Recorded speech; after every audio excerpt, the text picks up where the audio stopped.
جو شخص آیا تھا اس کو حر بن یزید کہتے ہیں. حر بن یزید الریاعی 1000 کا لشکر لے کر کے امام حسین کا راستہ روکنے آئے.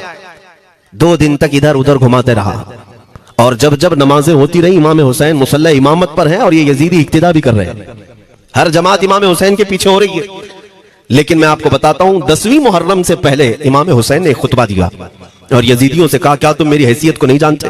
میں فاطمہ زہرا کا بیٹا ہوں، حیدر کرار کا نور نظر ہوں، رسول اللہ کا نواسا ہوں.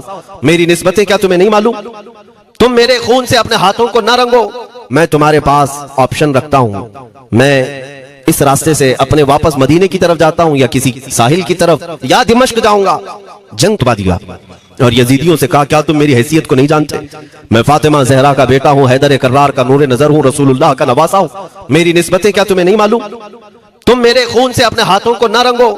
میں تمہارے پاس آپشن رکھتا ہوں، میں اس راستے سے اپنے واپس مدینے کی طرف جاتا ہوں یا کسی ساحل کی طرف یا دمشق جاؤں گا. جنگ کرنا نہیں چاہتا تم سے. یہ 3 آپشن جب امام حسین نے رکھا تو یزیدیوں نے ایک کو بھی قبول نہیں کیا. وہ جنگ کرنا ہی چاہتے تھے، امام حسین کے خون کے ساتھ کھیلنا ہی چاہتے تھے. لیکن جو حر بن یزید ہے، توجہ چاہتا ہوں، جو خود امام حسین کا راستہ روکنے کے لیے آیا، اس کے دل میں یہ بات آئی اور اس نے آ کر کے 10ویں محرم کو یزیدیوں سے کہا میاں مان لو حسین کی بات، 3 میں سے کوئی ایک بات مان لو، ہم جنگ نہیں کرنا چاہتے، وہ رسول اللہ کے بیٹے ہی تو ہیں. تو سارے جو سپہ سالار بڑے بڑے تھے، عمرو بن سعد، شمر وغیرہ، حر بن یزید سے کہنے لگے تجھے کون کہتا ہے فیصلہ کرنے کے لیے؟ تو سپاہی ہے. 1000 کی نفری تیرے ساتھ دی گئی ہے، بس اگر تجھے ہمارے ساتھ رہنا ہے تو میدان میں جمع رہ ورنہ چلا جا، تو صلح کی باتیں مت کر. حر بن یزید اسی دن 10ویں محرم کو ان یزیدیوں سے کہتا اچھا اگر تم میرے اس بات کو نہیں مانتے تو تمہاری سپہ سالاری تمہیں مبارک، میں حسین کے خیمے میں جا رہا ہوں. جو یزید کی طرف سے آیا تھا وہ کدھر چلا گیا؟ مولا حسین کے خیمے میں. کب؟ صرف 10ویں محرم، ایک روایت میں 9ویں محرم کو، 1 دن پہلے امام حسین کے خیمے میں آیا، دست بوسی کی، معافی مانگی اور امام حسین نے کہا اب تم جا سکتے ہو اپنے گھر. حر بن یزید نے کہا میں اس وقت تک اب آپ کا ساتھ نہیں چھوڑوں گا جب تک میرے جسم میں آخری سانس باقی رہے، میں آپ کے ساتھ رہوں گا. اب امام حسین کی وفاداری میں آنے والا کون تھا؟ اس لیے میں آپ کو ایک چیز دے جاتا ہوں میرے عزیزوں، اللہ عز و جل کی قدرت کے فیصلے ہیں، وہ جب چاہتا ہے کہیں سے بھی کسی کو ہدایت عطا فرماتا ہے.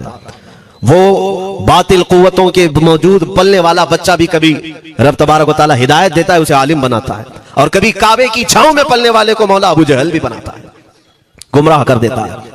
حر بن یزید مولا حسین کے پاس آ گئے. جو بات مجھے کہنی ہے اس کے لیے مجھے اتنا واقعہ بیان کرنا پڑا ہے. میں اصل پوائنٹ کی طرف آتا ہوں کیوں میں یہ بیان کر رہا ہوں. جب 10ویں محرم کو جنگ شروع ہوئی، عمرو بن سعد نے تیر چلایا تو جانتے ہیں خیمہ حسین کی طرف سے سب سے پہلے میدان میں اترنے والا یہی حر بن یزید ہی، یہی اترے اپنے گھوڑے پر سوار ہو کر انہی یزیدیوں سے لڑنے کے لیے جن کی فوج میں یہ آئے تھے، ان کے مقابل میں لڑنے کے لیے گئے. اور جب لڑنے کی ابتدا ہوئی صبح سے دوپہر کے قریب تک وہ لڑتے رہے، زوال تک. آپ جو بات کہنا ہے توجہ سے سنو. حر بن یزید نے صبح سے لڑائی کی، بہتوں نے وہاں پر میدان جنگ میں مقابلہ آرائیاں کی ہیں، لیکن حر بن یزید کی جو لڑائی ہے وہ تاریخ میں لکھی ہوئی. آج انہوں نے یزیدیوں کے ساتھ جو جنگ کیا، کئی گھنٹے جنگ کرنے کے بعد جانتے ہیں تنہا حر بن یزید نے 120 یزیدیوں کو قتل کیا. 120 کی تعداد، ایک گھوڑ سوار ایک ہی ہے، 120 کو مار گرایا. اس کے بعد جام شہادت نوش کیا. میں تاریخ پڑھ رہا تھا، وہیں پر ہم نے کتاب کو روک دی. بہت سارے لوگ کربلا کے واقعات میں امام حسین کے خاندان کے بچوں کے شہادت تو بیان کرتے ہیں، ان کے جسم کٹ گئے، ان کے اوپر گھوڑے دوڑائے گئے، لیکن تم یہ نہیں جانتے کہ حسینی شہزادوں نے باطل قوتوں کے کیسے چھکے چھڑائے تھے.